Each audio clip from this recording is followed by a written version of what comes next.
News hunt Nidadavolu ప్రేక్షకులకు నమస్కారం. తూర్పుగోదావరి జిల్లా నిడదవోలు జనసేన పార్టీ కార్యాలయం నందు ఆంధ్ర తెలంగాణ బీసీ సంఘాల సమైక్య ఆధ్వర్యంలో విలేకరుల సమావేశాన్ని నిర్వహించారు. ఈ కార్యక్రమానికి ముఖ్య అతిథిగా ఆంధ్ర తెలంగాణ రాష్ట్ర బీసీ సంఘాల అధ్యక్షులు కేసన శంకర్రావు ఇచ్చేశారు. వీరితో పాటు జనసేన జిల్లా అధికార ప్రతినిధి యామన్న నారాయణ గౌడ్, నిడదవోలు నియోజకవర్గ బీసీ సంఘ నాయకులు శనగన కృష్ణమూర్తి, గణపతి, గూడూరి వెంకటరమణులు పాల్గొన్నారు. పెద్దన్న పాత్ర పోషిస్తూ బీసీ సంఘాలకి అధ్యక్షత వహిస్తున్న మా కేసన శంకర్రావు గారు ఈరోజు కూటమి అభ్యర్థులకి మద్దతు తెలుపుతూ అందులో భాగంగా ఈరోజు కందుల దుర్గేష్ గారు పోటీ చేస్తున్న నిడదవోలు నియోజకవర్గానికి రావడం జరిగింది. ఈరోజు కందుల దుర్గేష్ గారు బీసీలని ముందు వరుసలో కూర్చోబెట్టడంలో ఆయన పెద్ద పాత్ర పోషించేవాడు. ఎందుకంటే మేము బీసీ వర్గానికి చెందిన మమ్మల్ని జనసేన పార్టీలో పై స్థాయిలో కూర్చోబెట్టి ఆయన బీసీలకి అధిక ప్రాధాన్యత ఇస్తూ ఎక్కువ శాతం కమిటీల్లో బీసీలనే వేయడం జరిగింది. అదేవిధంగా తెలుగుదేశం పార్టీ అంటే మీ అందరికీ తెలుసు, బీసీలకి వెన్నెముక లాంటి పార్టీ. ఎన్టీ రామారావు గారు పార్టీ స్థాపించినప్పటి నుంచి కూడా బీసీలకి అధిక ప్రాధాన్యత ఇస్తూ బీసీలు అంటేనే తెలుగుదేశం అంటేనే బీసీలు అనే విధంగా ఆయన పరిపాలన సాగుతూ జరిగింది. ఈ నియోజకవర్గంలో బూరుగుపల్లి శేషారావు గారు కూడా ఇక్కడ ఉన్న స్థానిక బీసీలకి అధిక శాతం కమిటీల్లో స్థానం కల్పించడం, అదేవిధంగా రేపొద్దున రాబోయే రోజుల్లో మా దుర్గేష్ గారి ఎమ్మెల్యే అయిన తర్వాత కూడా రేపొద్దున బీసీలకి అధిక ప్రాధాన్యత కల్పించాలని మేమందరం ఆయన కోరడం జరిగింది. ఆయన మాకు హామీ కూడా ఇవ్వడం జరిగింది. రేపొద్దున ఆంధ్రప్రదేశ్ భవిష్యత్తు బాగుండాలంటే ఈ కూటమి అభ్యర్థులు ఖచ్చితంగా గెలవాలి. రేపొద్దున కూటమి అభ్యర్థులు గెలిస్తేనే ఇక్కడ అభివృద్ధి నోచుకుంటుంది.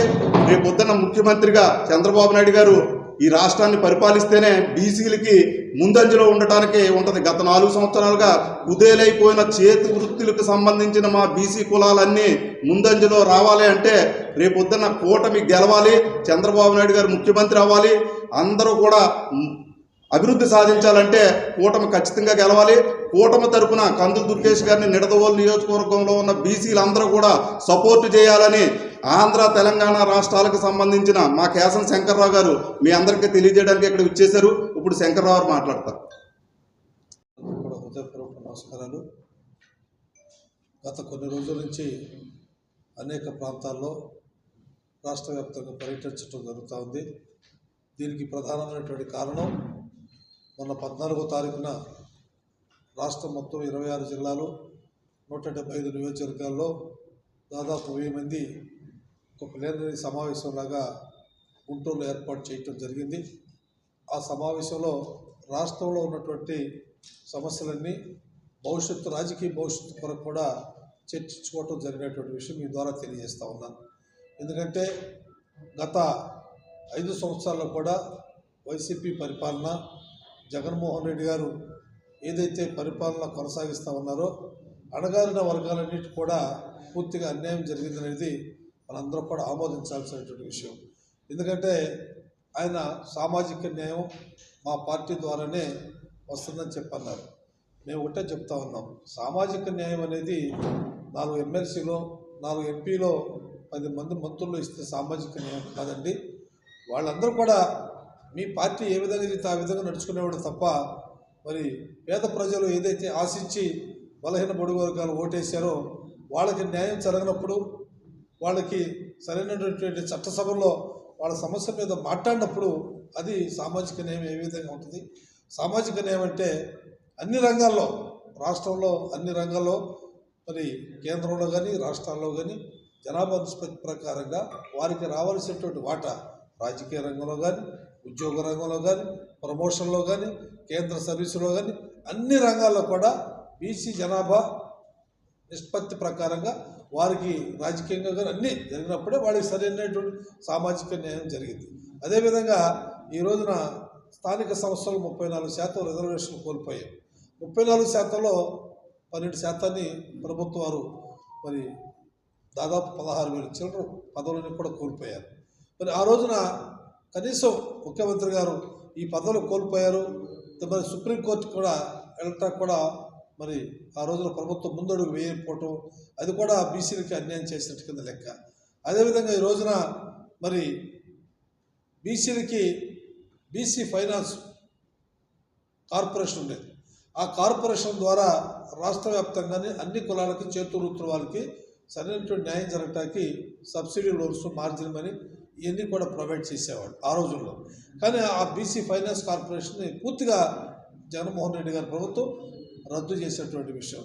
అన్ని కుల వృత్తులు అంటే చిన్న చిన్న కుల వృత్తులు, రజకులు, నాయబ్రాహ్మలు, అదేవిధంగా వడ్డెర, కమ్మరి, కుమ్మరి వాళ్ళందరూ కూడా చిన్న చిన్న పరిశ్రమ స్థాపించుకోవడానికి 4 లక్షలు, 5 లక్షలు, 10 లక్షలు ఇట్లా లోన్లు ఇస్తూ ఉన్నాడు బీసీ ఫైనాన్స్ కార్పొరేషన్. అలాంటి బీసీ ఫైనాన్స్ కార్పొరేషన్ పూర్తిగా మరి తీసేసి పక్కన పెట్టేటువంటి విషయం. ఇవాళ బీసీలకి బడ్జెట్లో మేము ఇన్ని వేల కోట్లు కేటాయించామంటున్నారు. కేవలం కాగితాలకే పరిమితం తప్ప అవసరమైనటువంటి పరిస్థితులు ఎస్సీలకు కానీ బీసీలకు కానీ ఎవరికైనా కానీ కేవలం బడ్జెట్లో కేటాయింపులు, ఆ డబ్బులన్నింటి కూడా మరి జగన్మోహన్ రెడ్డి గారు అమ్మఒడిని, లేకపోతే జగనన్న విద్యా దీవెనని, రకరకాల స్కీములకి ఒక బీసీలకే కాదు అన్ని వర్గాలకు కూడా ఆ బీసీ బడ్జెట్లోనే వాళ్ళకి ఇవ్వటం జరుగుతూ ఉంది. అది పూర్తిగా బీసీ బడ్జెట్ అంటే బీసీలకే కేటాయించాలి, బీసీలకే ఖర్చు పెట్టాలి. ఎస్సీలకి బడ్జెట్ అంటే ఎస్సీలకే ఖర్చు పెట్టాలి. అవి ఖర్చు పెట్టకుండా కేవలంగా అన్ని పథకాలకి ఆ డబ్బులను వర్తింపజేసి ఇట్లా ఈ విధంగా ఒక 56 కార్పొరేషన్లు పెట్టారు. 56 కార్పొరేషన్లు విధులు లేవు, నిధులు లేవు. అలాంటి పరిస్థితుల్లో మరి నేను సామాజిక న్యాయం చేస్తానని చెప్పాను అంటున్నారు జగన్మోహన్ రెడ్డి గారు. ఒకసారి మీరు ఆత్మపరిశీలన చేసుకోవాలి. ఇవాళ ఒక సీనియర్ ఐఏఎస్ ఆఫీసర్ మద్దడ రవిచంద్ర గారు, దాదాపు మంచి సీనియర్ ఆఫీసరు, నీతికి నిజాయితీకి మారిపోయినటువంటి ఆఫీసర్. ఆయన ఈ రోజు వరకు కూడా 8 మాసాలు అవుతుంటే ఆయనకి ఇంతవరకు కూడా పోస్టింగ్ ఇవ్వాలి. అదేవిధంగా ఒక ఎస్సీలో ఐఏఎస్ ఆఫీసర్ రాజశేఖర్ గారని మంచి నీతికి నిజాయితీకి మారిపోయినటువంటి వ్యక్తి, పేదల పట్ల మంచి సహృదయంతో వాళ్ళ సమస్యల పరిష్కారానికి ఉండేటువంటి వ్యక్తి. ఆయనకు కూడా ఈ రోజు వరకు కూడా పోస్టింగ్ లేదు. అది సామాజిక న్యాయం అనేది ఎట్లా అవుతుంది? ఉద్యోగాల్లో ఒక సీఎం గారు పెన్షన్ ఉంది, దాదాపు 40 మంది 50 మందో ఐఏఎస్ అధికారులు ఉంటారు, దానిలో ఒక్కడు బీసీ ఉన్నాడు. అది సామాజిక న్యాయం ఏ విధంగా అయింది? సామాజిక న్యాయం అనేది సమస్త రంగాల్లో, అన్ని రంగాల్లో కూడా బీసీలకు వాటా వచ్చిన రోజునే మరి వాళ్ళకి పూర్తిగా న్యాయం జరిగింది. కనుక మరి ఇవాళ చంద్రబాబు నాయుడు గారు ఈ రాష్ట్ర ప్రజలందరూ కూడా కోరుకుంటా ఉన్నారు. నేను ఆ సంఘం యొక్క మీటింగ్లో వాళ్ళందరూ కూడా అదే చెప్పారు. ఈ రాష్ట్రంలో పరిస్థితులు బాగలేదు, మరి బలహీన బడుగు వర్గం మీద దాడులు విపరీతంగా జరుగుతూ ఉన్నాయి, హత్యలు జరుగుతూ ఉన్నాయి, మానభంగాలు జరుగుతూ ఉన్నాయి, రేపులు జరుగుతూ ఉన్నాయి, భూ కబ్జాలు జరుగుతూ ఉన్నాయి. అన్నీ రకరకాలుగా రాష్ట్రం మొత్తం కూడా దోపిడీ వ్యవస్థలాగా మరి అయిపోయింది. మేము వాళ్ళ బతకాలంటే మాకు ఈ ప్రభుత్వం అయితే మేము బతకలేము. మరి చంద్రబాబు నాయుడు ఒక విజన్ ఉన్నటువంటి లీడరు, గత 14 సంవత్సరాల్లో మంచి ముఖ్యమంత్రిగా చేసి దేశ స్థాయిలోనే పేరు పొందినటువంటి వ్యక్తి. అలాంటి వ్యక్తి ఈ రాష్ట్రానికి ముఖ్యమంత్రి అవసరమని వాళ్ళే చెప్తా ఉన్నారు. అదేవిధంగా పవన్ కళ్యాణ్ గారు, ఆయన సినీ ఫీల్డ్ వచ్చి కొన్ని కోట్లాది రూపాయలు వచ్చేటువంటి అవకాశాలు కూడా వదులుకొని ఈ రాష్ట్ర ప్రజల కోసం, మరి భవిష్యత్తు భావి తరాల వారి కోసం ఒక విజన్ ఉన్నటువంటి నాయకుడిగా ఆయన కూడా ప్రజా సమస్యల మీద విపరీతమైనటువంటి తిరిగి ప్రచారం చేస్తున్నటువంటి నేపథ్యంలో ఆయన కూడా వ్యక్తిగతంగా టార్గెట్ చేసి ఆయన వ్యక్తిగత జీవితాన్ని ప్రజలకు తెలియజేసే విధంగా ఈ రోజున మరి అలాంటి అరాచకాలకి పాల్పడుతూ ఉన్నటువంటి ప్రభుత్వం.